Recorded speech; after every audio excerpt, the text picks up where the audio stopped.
ચાલને વાદળ થઈએ અને જોઈએ કે ક્યાંક થાય છે ધોધમ ધોધ જેવું કંઈ આપણી વિશે.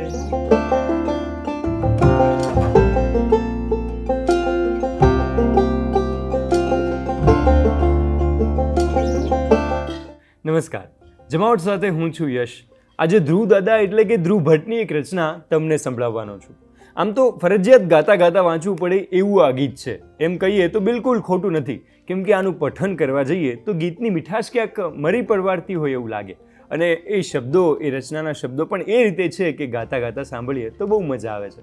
તો રજૂ કરીએ. ચાલને વાદળ થઈએ અને જોઈએ કે ક્યાંક થાય છે ધોધમ ધોધ જેવું કંઈ આપણી વિશે. ચાલને વાદળ થઈને અને જોઈએ કે ક્યાંક થાય છે ધોધમ ધોધ જેવું કંઈ આપણી વિશે. આપણામાં કોઈ હળ જોડે કે કોઈ બે જણા જાય વિંજાતા ખેતર ભણી જાય વિંજાતા વાવણી મિશે. ચાલને વાદળ થઈએ અને જોઈએ કે ક્યાંક થાય છે ધોધમ ધોધ જેવું કંઈ આપણી વિશે.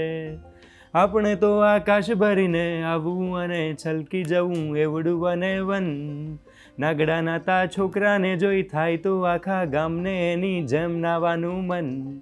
હોય એવું તો થાય ગણીને આપણે તો બસ વરસી જાવું ગામને માથે સેમને માથે ઉગમણી આથમણી દિશે. ચાલને વાદળ થઈએ અને જોઈએ કે ક્યાંક થાય છે ધોધમ ધોધ જેવું કંઈ આપણી વિશે. સાવ ધોળા કે સાવ કાળા જેમ ચાહીએ એવા ફૂલ ગુલાબી રંગની રેલમ છેલ. આપણી મોજે આપણા ચિત્ર કાઢીએ એવું આખું મળે દેહની તૂટે જેલ.